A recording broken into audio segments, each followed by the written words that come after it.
As we do this meeting today, I ask that you just come into the presence of this room and that we make the decisions that you have set forth for us.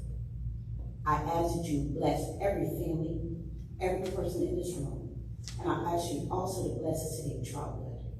These are all blessings we ask. In your son's name, Jesus. Amen. Amen. May we take a pledge of allegiance.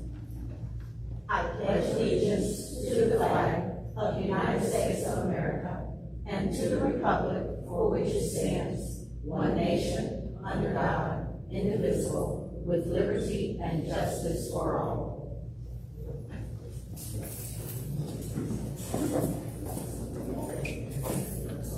Kara, may we have a roll call, please?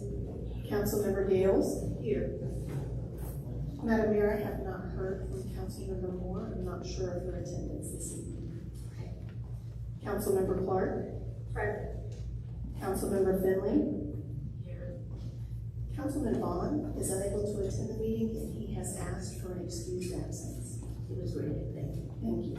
Vice Mayor Brown? Here. Mayor Page? Here. May I have a motion to approve the agenda? So moved. Second.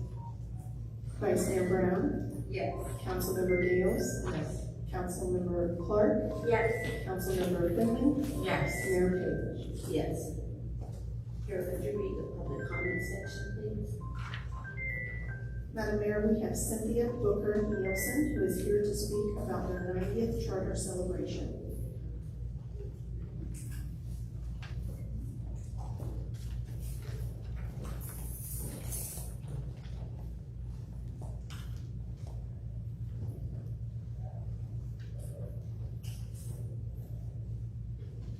Good evening. My name, as Kara said, is Cynthia Booker Nielsen.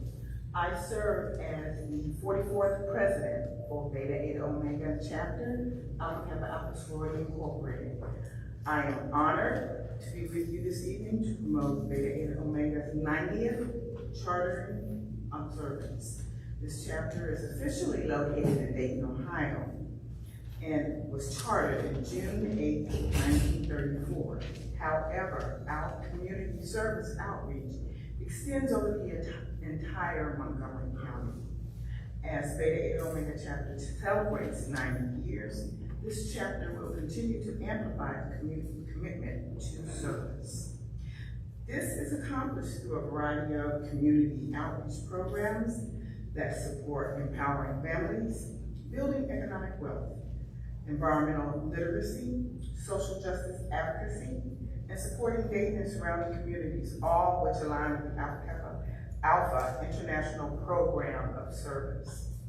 Beta Eta Omega serves as one of over 1,000 chapters that operate locally, nationally, and internationally under the auspices of Alpha Kappa Alpha Sorority Incorporated, the oldest Greek organization established by African American college-educated women in 1908, with an influence that extends beyond college campuses to 360,000 college-educated women.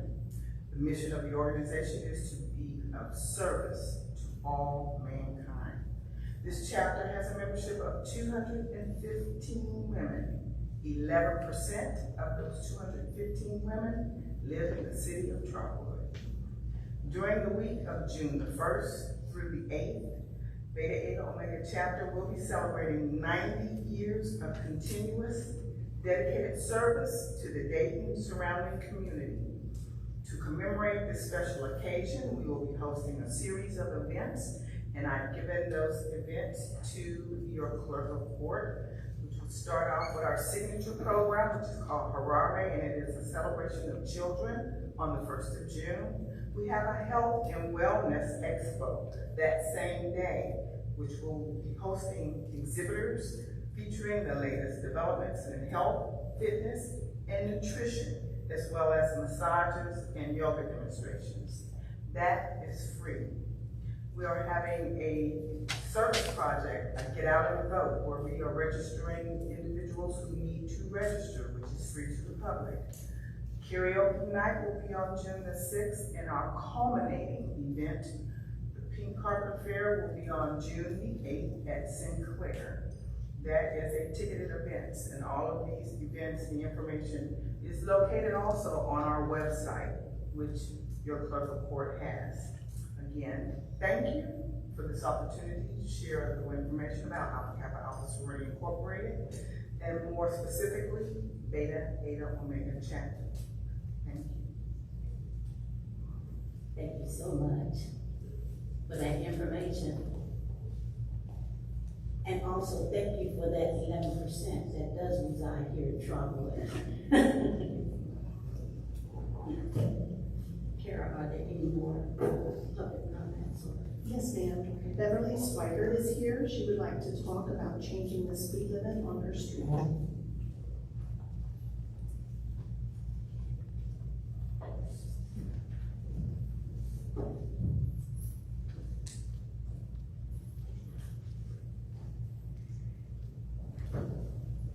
Good evening. Good evening. My name is Beverly Swagger, and I live on 5350 North Union Road.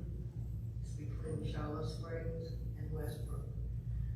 And I just request that they would lower the speed limit on my street. It's now 45 miles an hour. And down the street, they're doing a plat, and a lot of dump trucks are going down the street. And the speed is too high. We have trouble getting in and out of our driveways, people passing us. Mailboxes have been, and animals killed, and it just makes it hard for us to get in and out of the driveway too. So I just request that the speed limit be lowered, because when you jog on Union and go to the other Union Road that's going toward the UDF, the speed limit's only 35 there. Thank you. Thank you so much. And this is what, before you sit down, I'm glad you're making us aware of this. And what I'm going to do is talk with my city manager and also Ms. McCluskey, which is Public Works, because they know a little bit more, and also the police department. That way, if I get those three heads together, they can help me make a decision, make us a decision for you. But thank you so much for coming forward, and we will take that in consideration. Thank you. Thank you. Thank you. God bless you. Madam Mayor, Tasha Roundtree is here to speak about cannabis.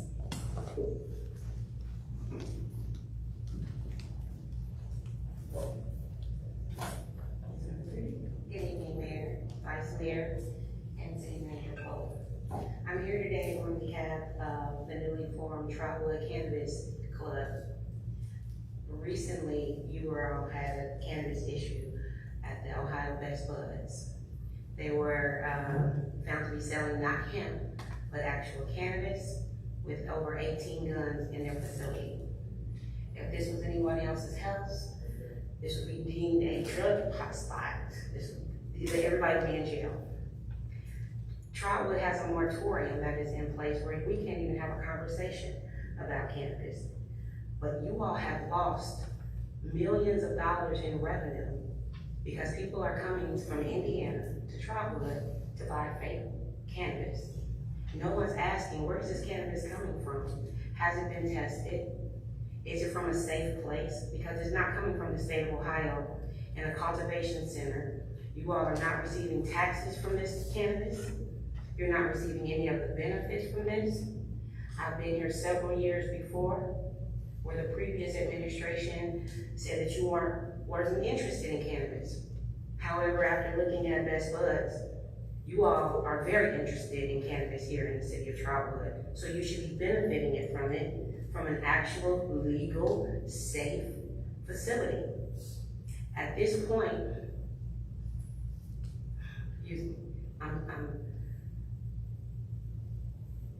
I am excited that this happened because now it's going to force Trotwood to actually say, maybe Trotwood really does want cannabis and we need to look at it and how we can benefit from it. I would love to be your cannabis consultant. I would love to pair you up with cultivation, processing, or dispensing facilities that are licensed facilities so that we can keep people safe. I would enjoy working with the city of Trotwood to make sure that you got the most benefits the same way I worked with Dayton on decriminalization, and have worked with Dayton to now run the most successful expungement clinics in the state of Ohio, which is now where we have a partnership with the University of Dayton, where we can actually do pardons in the governor's pardon and clemency program, because we found that a lot of the people who had old cannabis charges were actually older African American men who accepted lower jobs, who accepted a lower lifestyle because of one charge. And now we can clean those charges, and now we can have a new generation where Trotwood is an agricultural mecca in an area where you would be the perfect place for a processing center for hemp, but you would be a perfect place for cultivation because of your history in agriculture. This would be the perfect location to make sure that Clayton, Bellbrook, all your surrounding areas could bring their product here. So you would be creating high-end, high-paying jobs. You would be providing people with medicine who are now, when we go to recreation, coming from Indiana, where they wouldn't be breaking the law as they're doing now, coming to Best Buds under the impression that they're buying cannabis, when actually they are not. They're buying hemp, and when they're not buying hemp, they're buying weed, which can come off the streets. We haven't tested for mold or anything else.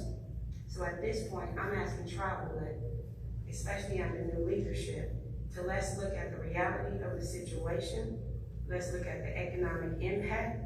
Let's look at the public safety concerns of bringing legalized marijuana here to Trotwood and cleaning the mess that some of these other facilities or businesses are doing, so that when the state of Ohio issues out these new social equity licenses that are coming out, that we don't have a stain and we're not blocked from participating in those social equity licenses because of a few bad apples here in Trotwood. We want to make sure that my son is a graduate of Trotwood High School, where he was one of the first to come into your new school and be a lifeguard, and later go on to work for the city of Trotwood and the city of Dayton, and now is an entrepreneur. And I love Trotwood. I did part of my AmeriCorps out here in Trotwood at Baker's Acres. So if there's something that I can do to reinvest and help Trotwood as much as you have helped with my son, I would love to help facilitate this growth in Trotwood that could economically impact you extraordinarily. There was a city in Ohio that recently got the multi-million-dollar contract to convert hemp into bioplastics. We should be doing the same thing in Trotwood. We should be making bioplastics. We should be producing gas. The gas that you purchase at Myers is flex fuel. How many people know we can make gas out of hemp versus corn? So we should be making our own gas. We should be making our own products. Thank you. Ms. Roundtree, thank you so much. And I want to let you know, you've given us a plethora of information in your 3 minutes, and it doesn't go unheard. What I want to do is that we'll talk with the council and our city manager, because of course our chief is involved in the location you talked about. But what we do as a group here is to come together to make informed decisions about what's going to happen in Trotwood. You have enlightened us with some other information, and we'll take that in consideration. And in addition to that, I want to thank you for coming out tonight and giving us that information. Thank you. Madam Mayor, those were all of the comments. Now we're going to special presentations and recognitions. Kara. PR 15-24, Deputy City Manager Stephanie Kellum will introduce the city's new Planning and Zoning Administrator, Tyler Hoffman. Good evening, Deputy City Manager. Good evening, Tyler. Good evening, Mayor, Council, City Manager, citizens, and stakeholders. I have the esteemed pleasure of introducing our newest team member, Mr. Tyler Houck. He is our full-time planning and zoning administrator. Tyler has with him his lovely wife. Please stand. Welcome.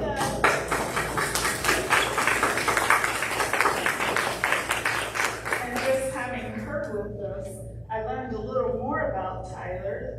I know we have a barista here, and I'm looking forward to this new coffee bar he's gonna open for the rest of the staff. But anywho, he is a graduate of the Ohio State University with a bachelor's degree in city and regional planning. He brings a wealth of experience to the city of Trotwood, including working for cities like Columbus, in Indiana. He worked in Indiana, Harrison Township, and various other municipalities. He's honed his skills in administering the zoning codes, guiding applicants through the public processes, including planning and zoning, planning commissions, BZAs, and things of that nature. He has updated development and land use plans. That's going to be one of his highest priorities here. And he sits on various committees, such as Age Friendly and the Dayton Foundation. So please, welcome Tyler.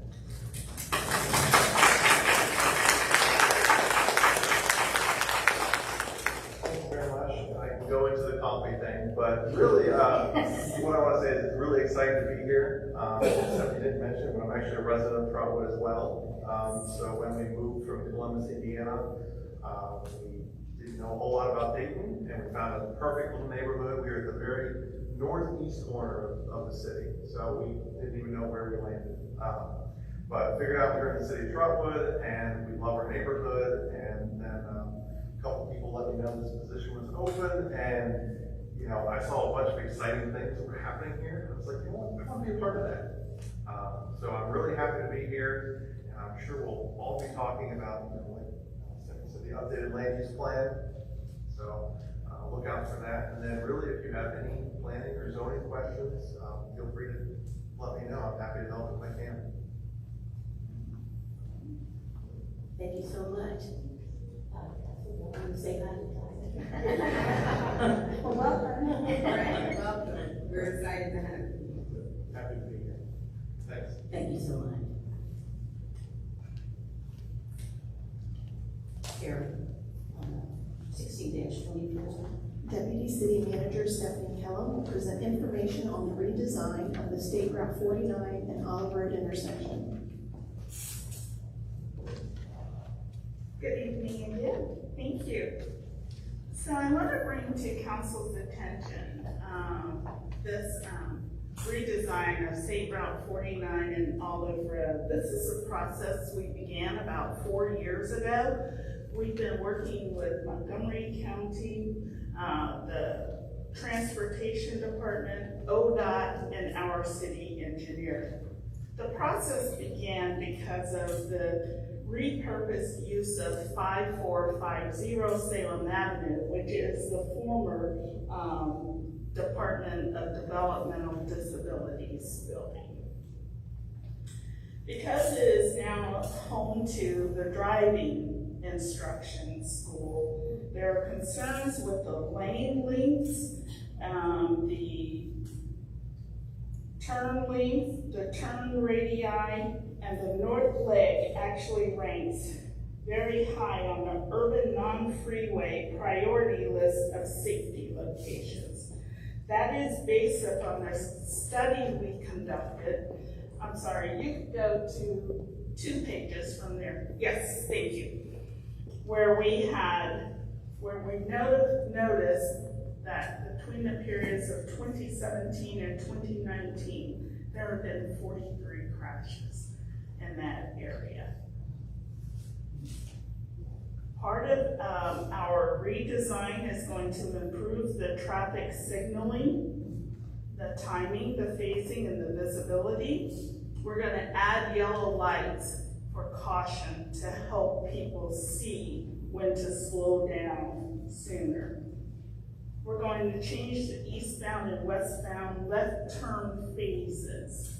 So we're gonna create more storage space for the vehicles so that you don't have the vehicles in the actual travel lanes. You know, when your turn lane is too short, you have actually vehicles in the travel lane because they want to turn left, and that creates issues. We want to eliminate those types of issues. We're going to change the head signal, which is currently behind a guardrail. That, of course, is not ADA compliant. We're going to be addressing that, improving crosswalk markings, and creating infill sidewalks along Olive Road. That is to take care of pedestrian safety as people are walking from places like Westbrook Village Apartments up toward the schools on Shiloh Springs. So we're creating those opportunities as well. We were awarded, next page please. We were awarded a safety grant of almost $1 million.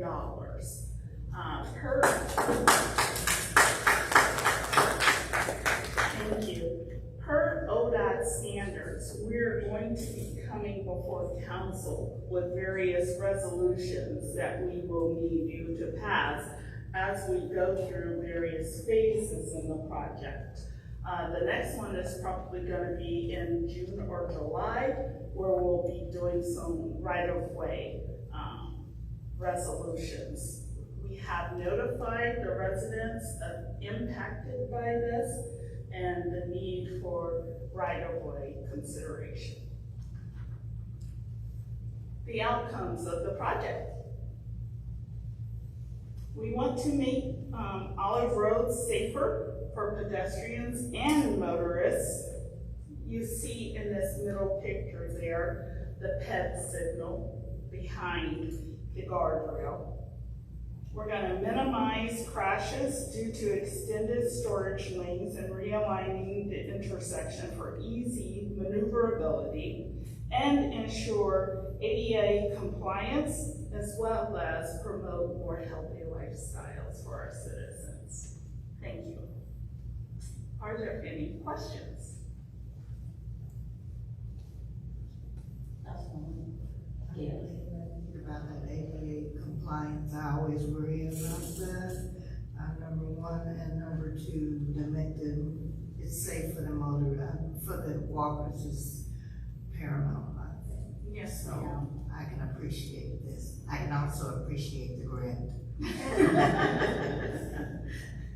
Thank you. Thanks.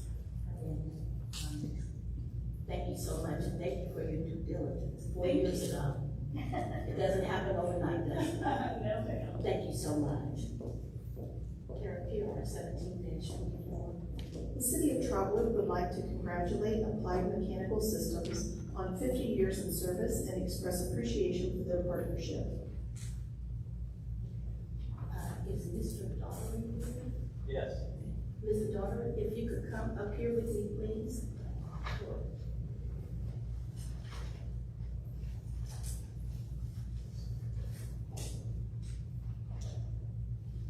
Council, would you also join me, please, in Mr. Daugherty?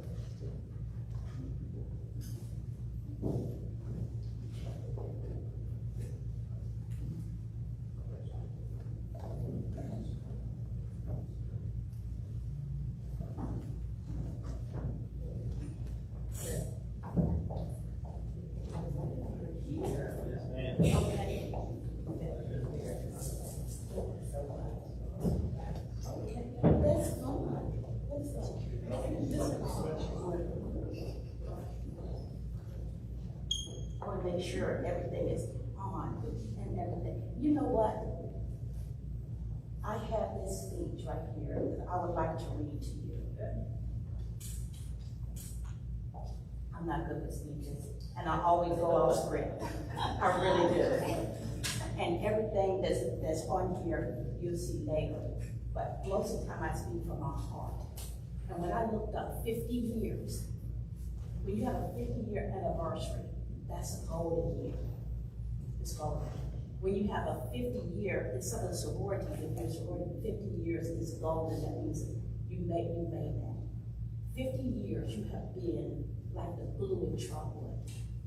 No matter what you've been since 1974, it's been outstanding because guess what? You didn't go anywhere. You stayed here with us.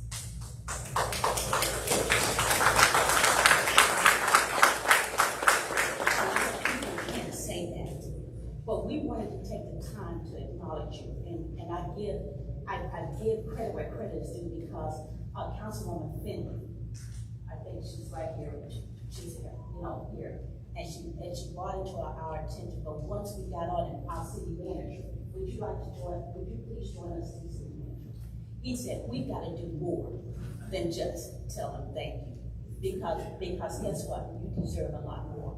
But from the heart of your mayor and of the city council, we want to thank you, and we wish you 50 more years. Now, I don't know if I'm going to be around it long, but whoever is standing in this place, we want to thank you, and we just appreciate everything you've done to build the name of Trotwood, to say that you belonged in Trotwood. In 1974, you decided to come to Trotwood. We don't take that lightly, and we just want to thank you. Do you mind? I know.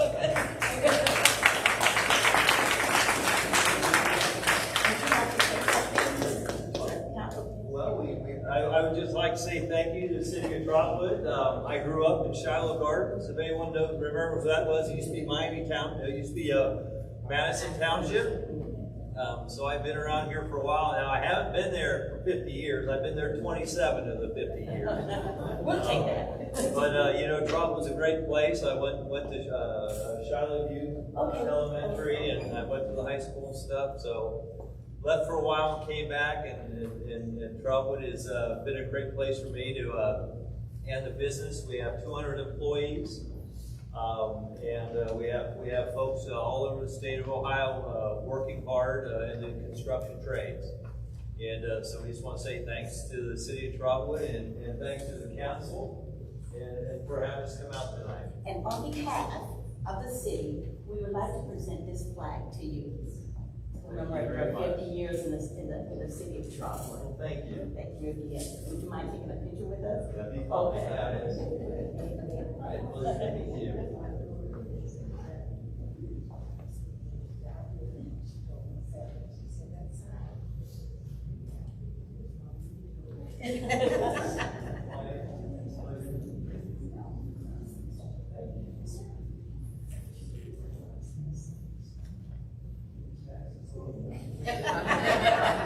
We've heard that. Okay. We don't want to do that. Thank you for indulging us, citizens.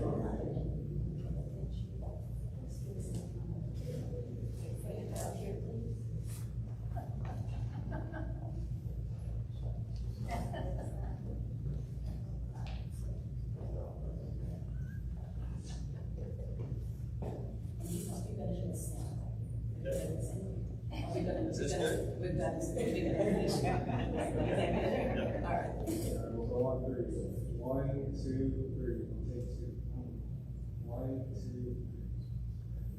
May we have another round of applause for this?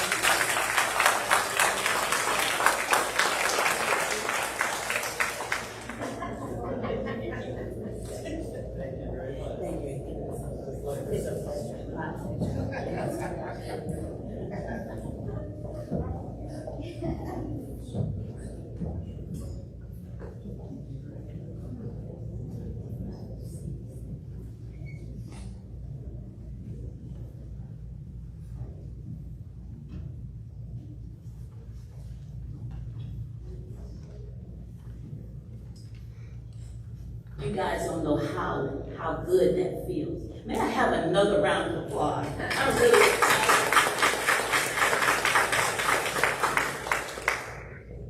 Okay, Kara, I'm sorry. PR 18-24. Police Chief Eric Wilson will present the 2023 annual report of the Trotwood Police Department.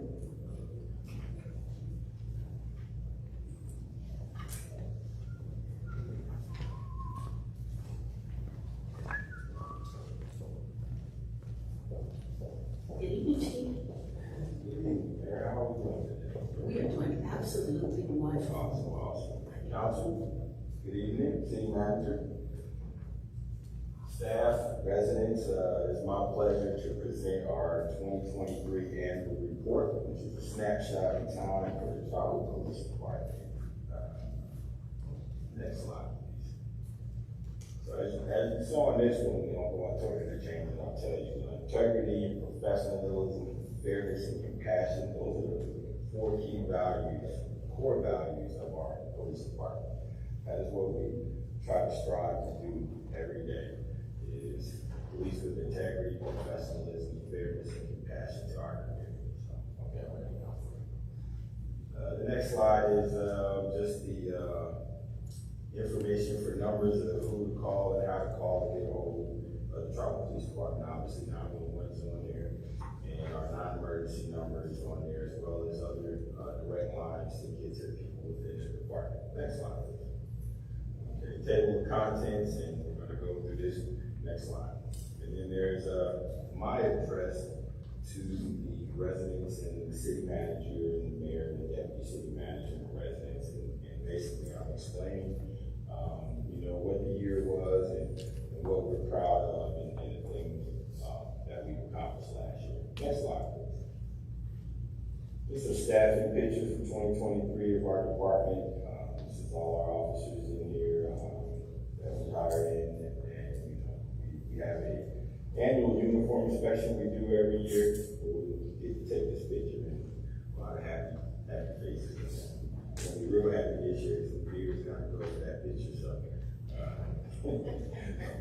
we'll bring them back afterwards. Next slide. Here's a spotlight on Trotwood with the 2023 City Council. Bunch of quick facts about the city, our population, our city size, how many dwelling units we have, our median home income, our median household income, median age, and the breakdown of our community. Next slide. In this slide, you'll see these are the 4 officers that we hired last year. And in next year's annual report, I'm hoping that's going to be doubled. We're currently in the hiring phase right now. We got a test I believe this weekend that we'll be doing at the high school. Here in the community center. We'll be doing a written test, and then we follow up by their physical agility test. Next slide. Okay, this is bias-based policing. Basically, what this is a breakdown of all the people that we have come in contact with through traffic stops and field interviews. What a field interview is when an officer is out on patrol and they come across a pedestrian and they have a probable cause or reasonable suspicion to make contact with them. We make contact with them and find out what they're doing in our community. Next slide. Now we get to the good parts. Calls for service. As you can see, we had a slight decrease, which is actually a good thing. From 2022 to 2023, in 2023, we had 44,440 total calls for service. That was down from 45,637. And when you see on here, you have admin calls, and it explains what an admin call is. It's when the officers are making contact at the government center or doing some paperwork behind the scene or meeting with their supervisor for whatever reason, give further instructions and all that. That would be an admin call. Patrol officer self-initiated. That is when an officer is in a neighborhood and they're putting themselves out on a call in their patrol specific neighborhoods. And as you can see here, we almost hit 10,000. I'm hoping for 2024, this time next year, that I can say, hey, we hit 10,000 directed patrol. Because that's when an officer is out doing proactive patrol work, is when we're out doing our directed patrol and patrol officer self-initiated. Telephone calls is basically when an officer is back in the building, as opposed to going to someone's residence. Some calls we can handle over the phone or with a follow-up, and that's what those go to. If you add all those numbers out, we had 30,339 police calls for service to our residents where they called in looking for assistance. Next slide. Part 1 crimes. This is what cities are judged by. Your Part 1 and your Part 2 crimes. Now, for 2023 from the previous year, we did show an increase, which is not good, but it wasn't bad either because it was just 4%. And And I can look at this and tell right away what drove our parkland crimes to spike up instead of spiking down, and it's simple. Right now, all our communities, heck, the whole country, is suffering through this trend on YouTube about stealing cars, Kias and Hyundais. That's big. If you look at GTA, which is Grand Theft Auto, we had a 72.39% increase. Now we've joined different groups in our region, Auto Theft Task Force to help combat this. But hopefully these kids will learn and find another trend to get into as opposed to trying to steal everybody's car. But that's what drove our increase. If you take those away, we would show another year in the negative, which you always want to strive for. Next slide, please. And as you can see with our Part 2 crimes, those are lesser crimes than Part 1s, but we showed everything went trended down with the exception of missing juveniles. And why is that? Well, we have a couple of group homes in our community who have kids shipped to our area from around the state, and we have a bunch of habitual runaways, and that's basically what's driving our missing juvenile complaints. They'll run away, and those facilities are mandated to report to the police. We'll go take the report. They'll come home that night. A couple days later, they do it all over again. So we're seeing habitual runaways in those regards. Next slide. Next one. Okay. This is from the detective section. And this is basically a breakdown of the work that our detectives did themselves individually. It's showing who's assigned how many cases. As a group, we were assigned 813 felony cases amongst the detectives in our detective section. Next slide, please. And you'll see this is their output. They have a 65% approval rating, which is great. Ours is one of the highest ones in the region.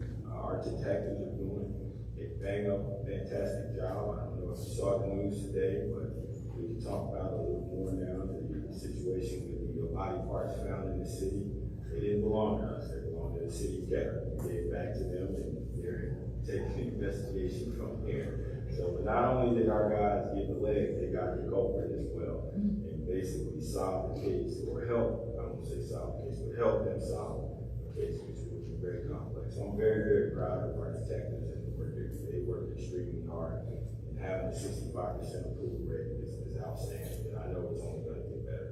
But as you see here, the felony cases assigned is 115 to 22, and 291 were cleared by arrest. 258 were exceptionally cleared, 142 were handled by other agencies, 566 were inactive, 56 were unfounded, and 209 are open. Cleared by arrest is just like it says, somebody was charged. And inactive means all these have been exhausted, no suspects have been developed, and the suspect is known. However, there is insufficient evidence to prosecute. Unfounded is after investigation it is determined the original complaint was improper in some fashion, and it may be the act complained of did not constitute a crime, or it may be determined that the report was false.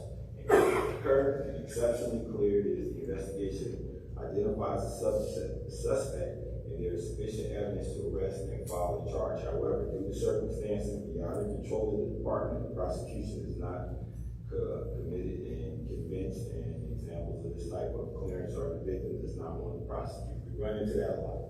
We'll have someone call us and it'll be an emergency when we get there, and then as the time goes on and the investigation continues, they want to back out. It's getting to the point now where we're having people sitting in the hospital being assaulted, and they're like, I want to sign a release of prosecution. Like, you serious? If you're in the hospital and you don't want us to do our job, nope, I don't want to cooperate with the police. So we're trying to combat that. We're hoping that victims will go forth and stand with us and prosecute that, guys. So, next slide.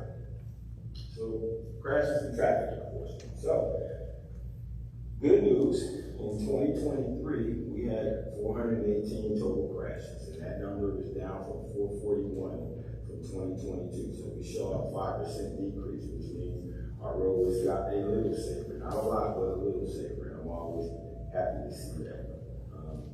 In 2023, there was a total of 4,420 stops, where 1,797 warnings were issued versus 1,395 citations. Also, we had 1,228 F5s. That's what I said earlier, where an officer makes contact with somebody when they have probable cause or reasonable suspicion to make contact and ascertain what the person is doing in the neighborhood. So that's part of that proactive policing that we're trying to do. Next slide, please. Now, what this is the response to resistance report. Now, this is probably going to be different next year because I think we're handicapping ourselves by the way we're reporting our use of forces. We have verbal on here. We have control holds, balance displacement. So we're looking at now maybe redoing this because if you look at it, as we talk to some of our contemporaries around the region, a lot of the stuff that we report, they're not reporting, and it makes it look bad.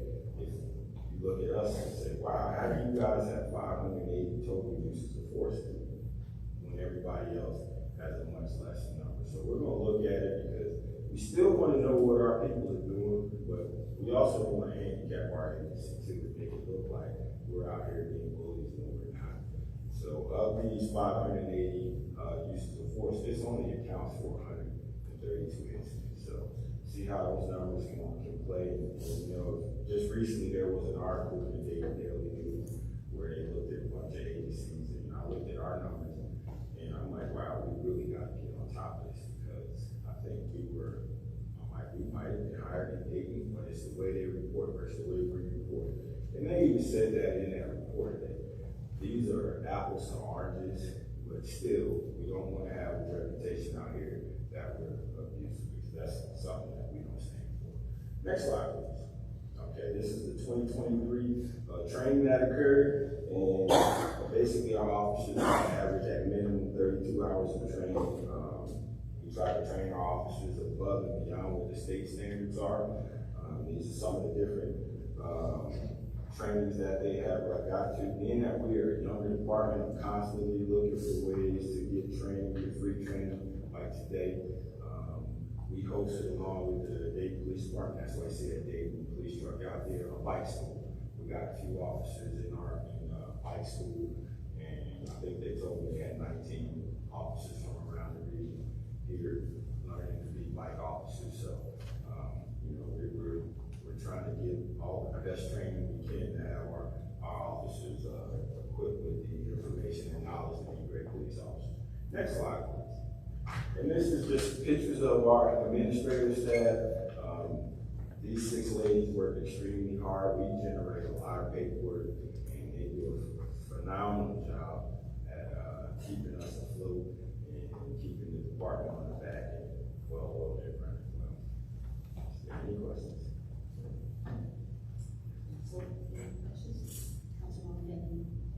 First of all, I want to say thank you very much, Chief, for everything that you're doing for this community. Really appreciate it. Question, I noticed a lot of the training that the team is doing, there was no mention of any cybersecurity training. Also in the report, no mention of any internet situation or activities. Are we tracking that? Well, cybersecurity, no, that really wouldn't be one that we would get into. If you're doing something in that realm, that's going to be something we're going to kick over to the FBI. Because now you're talking about something way bigger than what we're going to be able to investigate. We do identity theft and those type of things, but anytime you're dealing with a cyber attack, that's probably something that's going to come from the FBI or one of the federal agencies. Thank you for that. And I mentioned that because I know Huber Heights had the hacker attack there, and they have implemented measures to avoid that within their current system. Well, I know currently our IT group, they put us through some trainings, you know, on their end and how to spot phishing, and they've implemented some things, you know, to keep us on our toes for the whole city, not just the police department. But you know, if you're talking about investigating the cyber attack, now that's going to go FBI-wise. If you're talking about training as it relates to the internet and all that, our in-house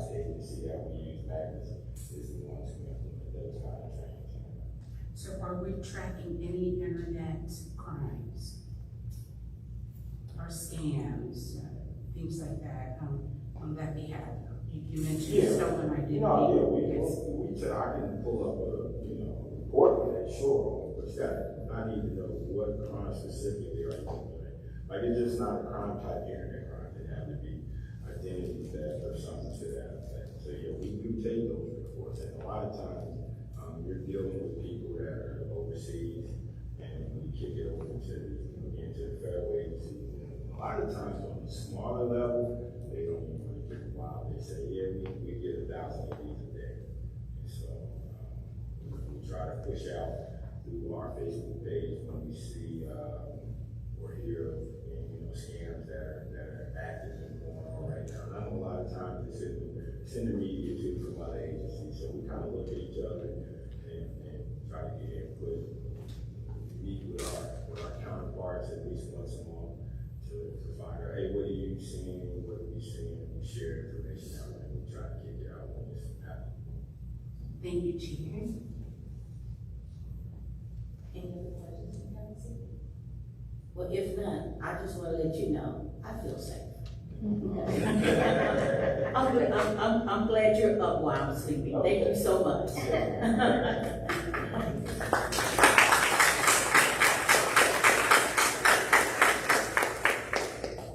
Kara, could you read PR 19-24? Marketing Coordinator Charles Wheeler will share details about the upcoming Mother's Day brunch.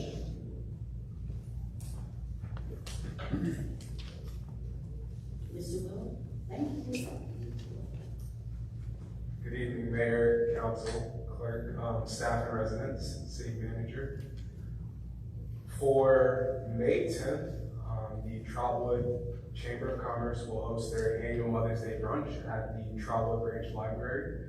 And this is going to be from 11:30 a.m. until 1 p.m. And the Parks and Recreation Department has historically collaborated with the Chamber of Commerce for this event. And this year, we would like to continue to support the Chamber of Commerce with their Mother's Day brunch. Events like this are a great opportunity for us to partner with our indispensable community organizations in support of their initiatives. And I have left out packets of flyers for the Mother's Day brunch and other events that we have coming up on the table for residents and others to review, but I did want to present this information to you all because it is on the consent agenda. Just a second before you leave. Yes. Could I Chamber of Commerce, Executive Director, and our liaison with the library, would you all please stand up, please, so you'll be recognized for this event?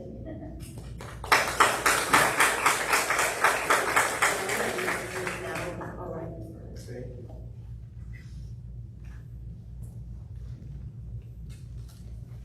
Kara, next is the consent agenda. May I have a motion to accept the consent agenda? Vice Mayor Brown, Yes. Councilmember Clark, Yes. Councilmember Gales, Yes. Councilmember Moore, Yes. Councilmember Finley, Yes. Mayor Payne. Yes.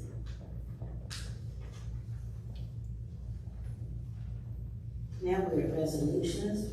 Kara, could you read resolution 24-39, please? A resolution by the Trotwood City Council accepting the bid of Naira Construction Incorporated doing business as Naira Paving for the resurfacing work to be completed on the following roadways: Belmore Trace, Belvedere Lane, Bradfield Drive, Colwood Street, Magellan Avenue, Mance Avenue, Oaks Road partial segments, Shiloh Springs Road to Snyder Road, Thompson Drive partial segment, 4395 Thompson Drive to 3988 Thompson Drive, Tuscola Drive, Wolf Road, 88 ramps only, Salem Avenue to Turner Road, and Skinner Drive, and authorizing the city manager to enter into an agreement with said contractor to complete the 2024 paving program for an amount not to exceed $1,149,789.85, which is contract amount of $1,045,263.50, plus a 10% contingency amount of $104,526.35. Yes, Mayor, thank you. It's an exciting time of the year. It's spring, and we get to see some resurfacing some of our roadways. It's always exciting. Mirror Construction has been the construction company has been accepted for the best bid, and Deputy City Manager Stephanie Kellum and Don Cluskey, Operations Manager, are going to talk about the bid. Thank you, City Manager, Mayor, Council. It is exciting for us. As you know, we do have 411 lane miles. When we began the process of asking our citizens for a little more help to address our roadways, because we have one road levy that generates a little over $220,000. We can't do one road with that amount of money. So we came to council and asked for a 0.5% increase in the income tax. I want to thank council for that approval to put that on the ballot, because without those dollars, we would not be able to do this before you today. I want to thank the citizens for approving that, because again, this is investment in our city, and without those dollars, we would not be able to resurface this many roads. We actually received 3 bids this year. Barrett, Jurgensen, and Naira. Barrett and Jurgensen are normally the people that resurface this area. I'm sure you guys seen them. Well, Naira is coming up from Cincinnati, and they said, hey, we want some of this. So they actually won our bid last year also, and they won it again this year. They're the ones that paved the parking lot. They did all of our roads that we had. So they're a reputable company. They're ready to get started. He wants me to call him tonight if this is approved, so they can get it here and get it done and move on. So our goal is to get this completed before the fall begins. As you know, you can't begin the paving too soon because they're not making the asphalt until late April. Yeah, about the second week of April. So we'll get as much as we can done this year. We select these based upon the pavement condition ratings. So right now we are doing some of the lower roads, but it is imperative to us that we get into every neighborhood. I know some people are going to say, but this road is worse or that road is worse. There's no shortage of poor or fairly conditioned roads in the city of Trotwood. We will get there as quickly as we possibly can. Thank you. And I think something else that's important, not only do we use our money, we go after grants every year, as many as we can get. They'll tell us no, we'll say see you next year. And that helps us pave a lot too. We're talking a few $1 million. Denlinger is one of them. The grants are for major arterial roads. There are no grant dollars for residential streets. We learned that with Wolf Road. Wolf Road, we know, needs paving, and we see it as a major arterial road. But guess what the speed limit is on Wolf Road? It's 25. That says residential all day long. So this year, we're gonna be starting with the ADA ramps and the intersections, and we're gonna have to break that road up due to the cost. Just paving that road alone would have taken the whole budget. Are there any questions from council? Yes. Good evening. Ms. McCluskey, in regards to one of your roads, or a couple of your roads in particular, Oaks Road, Snyder Roads, those roads are out in our agricultural area. Are we working to be able to make sure we are impacting their opportunity? I know they're doing a lot in the spring, and they bring out the big machines during this time. So have we worked around the time frame? Oh, absolutely. Yeah, absolutely. I talked to a lot of them guys. They come in the office from tree trimming back to paving the road. They're excited to see. They say let us know when you're coming, and we won't be on there. And you gotta figure, when these guys start this paving, it's a business. They don't spend a week on that road. They're gonna do it in a day or two, and they're gonna get off there. They're off there going to the next road. They have a schedule to meet. They wanna get in here, and they wanna get out, you know, because the sooner they get out, at the end of the year, the more money they make. If they spend all the year here, this is all they're gonna make. And then just a follow-on question, I noticed on a couple of the roads, you're just doing partial segments. Is there a reason why you're just doing partial and not the entire? Besides financial? Well, yeah, typically, some of those areas are really bad. You know, they're the worst part of the road. Like Ms. Kelvin said, we've been trying to do, Wolf Road for a couple years now, but every time we do the numbers, so now we're talking about doing it in partial to just get it done. I mean, we don't want to spend the whole budget on one road. So we try to do it in phases, just like out in Oaks Road and all that. We try to do it in phases to show everybody we're trying to be everywhere. So it gets tough at times, but you know, when you do one end and don't do the other, well, they're gonna be called. So, but usually it's the worst area, and with the dollars we got, and at the end, if they do everything and they say there's 60,000 left, we say, hey, you got enough to do this. And they go, why'd you stop there? You could have won enough. No, we used every dime we had on pay, and this is where we ran out. Thank you. Welcome. Any other questions from council? I just want a point of clarification too on this. This one is what the citizens voted on, the tax dollars. This is what's going on.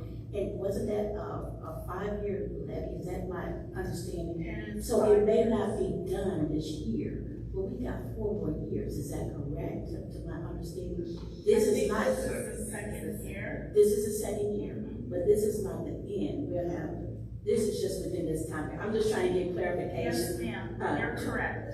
Clarification to those that are here and those that are watching, because this is 5 year. We're not second year. Yes, So this is not the only, these are not the only roads. There's more, there are more to come, correct? Absolutely. Okay. And all that money we collect each year, we spend every penny of it on paving. Nothing else, just paving. I just want everybody to understand. It's a 5 year. We may get to you in the 5th year, but it's 5 years. So I'm just saying, be patient and thank you also for the work that you're doing and your due diligence. We really appreciate it. May I have, if there are no questions from council, may I have I'd like to get this, what am I asking? A motion to approve. So moved. Thank you so much. Thank you. If I may ask, I heard 2 motions. Did I get a second? I went first. Yes. Second. I second Okay, so I said I heard 2 motions in 1 second, so I wasn't sure. So we're This gonna is what go. I'm asking for. A motion to approve resolution 34-39. So moved. I'll second. Thank you. Vice Mayor Brown? Yes. Councilmember Moore? Yes. Councilmember Dales? Yes. Councilmember Clark? Yes. Councilmember Finley? Yes. Mayor Page? Absolutely yes. Thank you. Is there any older new business here? Madam Mayor, there is none. There's none. Clerk of Council, are there any announcements? I have no announcements. No announcements? Oh man, I'm checking off a lot of stuff here. Members of council, do you all have, any comments that you'd like to say? Any comments, Vice Mayor? Nothing major. Again, I think much appreciation to staff in regards to your strategic planning with the paving. I hope everyone heard the comments from staff as well as from the mayor stating that it's time for the other streets to be paved. Be patient and trust the process. Again, to the citizens that spoke today, we thank you that you've taken your time, even the ones that showed up and the ones that are watching, to be a part of this. We encourage that, and we thank you for coming, bringing things to our attention, things that we may not see, things we may not hear, but to actually interact with you and to hear those things, know that that has not gone unheard, and thank you. I'd like to say that earlier in our last part of April, I was pleased to go to Columbus with our former mayor. She was invited to testify on the bill that was started right here in Trotwood on Hooney, where a lot of our citizens are having problems with. Well, that bill is in Columbus now. It was sponsored by Phil Plummer and Andrea White, and it's House Bill 36. And while I was up there, Brookville came to testify, the city of Dayton, and the State Troopers Union, who heard about it and decided that this was a good thing to do, and we couldn't wait to tell them it started right here in Trotwood. And so now there's going to be, if it gets passed, it passed the House. If it gets passed in the Senate, there will be consequences for whom. And that is very important. And I am just so proud that it started right here in Trotwood, and that is statewide. We are not the only ones that are having problems with it. It is statewide. It's probably countrywide. But it's happening. So we can be proud as Trotwoodians. Thank you. Yes, Mayor, thank you. I just want to say thank you to the staff for the special presentations this evening. The presentations were very well presented. And for Applied Mechanical Systems, congratulations, 50 years. That is amazing. We're very proud to have you in our community. Thank you. City Manager? Oh, did you want to say something? No, okay. City Manager? I just want to say thank you, Mayor. As part of the neighborhood stabilization projects in the city of Trotwood, we're going to be demoing a lot of the vacant burnout properties. There are some of our neighborhoods that people have been complaining about for several years. The only reason they haven't started yet is simply because the governor has not released the money yet. But we do have a high number of residential properties that are on that list, and I believe that we're probably going to end up with about 38 houses that will probably throughout the community be demolished. So people should be proud and happy about that. Oh, I guess it's me. Y'all want to get out of here. I'm between you and dinner, right? But as your mayor, I'm proud of Trotwood also. I also met with Chief Wilson. And as your mayor, as your present mayor, I am going to be following through with the Hooney process also. I understand that right now it's $150, which is minor. But if this bill passes, it can generate up to, you may have to pay $1,000 in fines. You may be, your license may be revoked.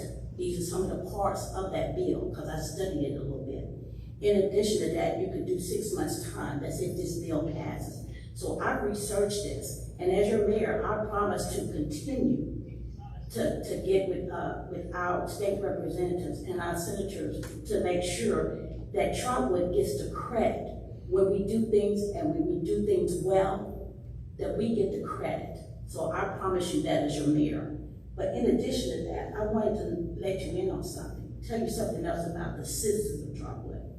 We had an incident, and I'm going to give you the location. It used to be the old Walgreens. It's the Dollar General now, that's brand new, where a lot of people travel to get to Bloomfield and Bloomfield Apartments and the different apartments over there, and I traveled that because it's a shortcut for most of us. Well, a couple of nights ago, there was a gentleman that was really sick, and he fell over in front of my car, and it startled me. But I want to let you know about the citizens of Trotwood. They did not let that man falter. They stood there with me. And the citizens were Mia and Tevin. We also had a registered nurse that had her 3 kids she had 2 kids in the car. One was 9 months old, and she would not leave that man's side. I'm talking about the city, the citizens and the constituents here that live in this city. You don't see this much. You don't see these people in that many cities.